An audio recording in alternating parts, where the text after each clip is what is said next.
ہزاروں کی تعداد میں دشمن سامنے ہے. اسلام ان لوگوں کے کاندھے پر سفر کر رہے تھے جس کے پاس لڑنے کے لیے تلوار نہیں، چلنے کے لیے سواری نہیں، کھانے کے لیے دانا نہیں، پینے کے لیے پانی نہیں، اور 3 دن کے بھوکے پیاسے رمضان کا مہینہ. صحابہ کھجور کی گٹھلی کو چوس کر کے افطار کرتے ہیں، اسی کھجور کی گٹھلی کو چوس کر کے سحری کرتے ہیں، اور اسی گٹھلی کو جیب میں رکھ لیتے ہیں کہ کل افطار کا وقت ہوگا تو اسی سے ہم اپنا افطار کر لیں گے.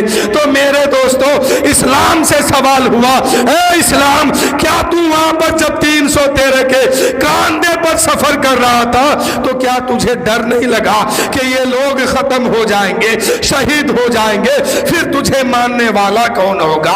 تجھے چاہنے والا کون ہوگا؟ تو اسلام کہتا ہے کہ اے لوگوں، میں جب 313 کے کاندھے پر سفر کر رہا تھا اس وقت میں نے خوف نہیں کھایا. آج تو اربوں خربوں کے کاندھے پر ہم سفر کر رہے ہیں، ہم کیوں خوف کھائیں گے؟ جو مانے گا اس کا بھلا ہوگا، جو نہیں مانے گا وہ دوزخ کا ایندھن ہوگا. جو نہیں مانے گا وہ دوزخ کا جلاون بنے گا، دوزخ کا ایندھن بنے گا. اور اسلام کو جو سچے دل سے مان لے گا وہی جنت کا حقدار ہوگا، وہی اللہ و رسول والا ہوگا. تم جتنا ہی کاٹو گے یہ اور ابھرے گا. اسلام وہ پودا ہے جتنا دباؤ گے یہ اور ابھرے گا. اسلام کبھی ختم نہیں ہوگا. اسلام کہتا ہے کہ جو جتنا مجھے مانو گے اللہ کے نزدیک وہ اتنا ہی محبوب بندہ بنتے جاؤ گے. کہ تم جتنا ہی دباؤ گے یہ اور ابھرے گا. اسلام وہ پودا ہے کاٹو تو ہرا ہوگا. تو میرے دوستو، اسلام وہ پودا ہے کہ کاٹو تو ہرا ہوگا، تم جتنا ہی دباؤ گے یہ اور ابھرے گا. یہی ہندوستان کی بات ہے. ابھی ہندوستان انگریزوں سے آزاد نہیں ہوا تھا.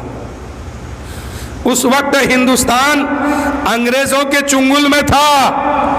یہ تو ہندو مسلم دونوں مل کر کے جو ہے ہندوستان کو فتح کی.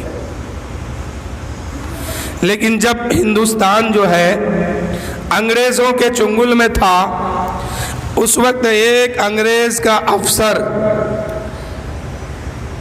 آفس میں اپنے بیٹھے ہوئے تھے، اور اس کے آفس میں ایک مسلمان باورچی کا کام کر رہا تھا. یعنی کھانا پینا، چائے، جو اس وقت کا رواج تھا یہی کام کر رہا تھا. ایک دن اس انگریز افسر نے کہا کہ باورچی یہ بتا، آج کل تم کو کھانا پانی لانے میں، چائے لانے میں دیر ہو جاتی ہے، آخر وجہ کیا ہے؟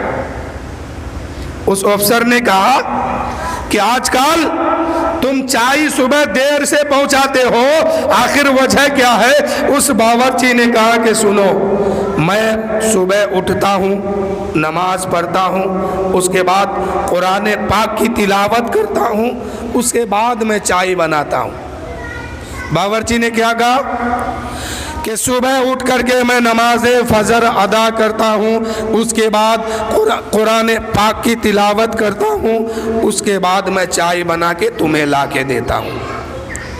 انگریز افسر نے کہا کہ آج کے بعد تم قرآن کی تلاوت نہیں کرو گے، پہلے چائے پہنچاؤ گے. اس باورچی نے کہا او افسر کان کھول کے سن لو، تمہاری نوکریوں پر میں تھوکتا ہوں اور تمہاری نوکری کو یہیں سے میں لات مارتا ہوں، لیکن میں قرآن پاک کی تلاوت کرنے سے نہیں رکوں گا، نہیں باز آؤں گا.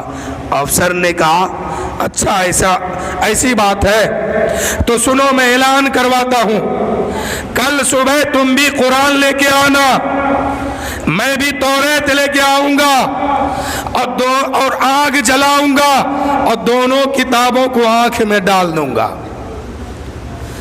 آگ جلے گی اس میں ڈال دوں گا، جو کتاب افضل ہوگی وہ کتاب جلے گی نہیں، وہ کتاب باہر آ جائے گی.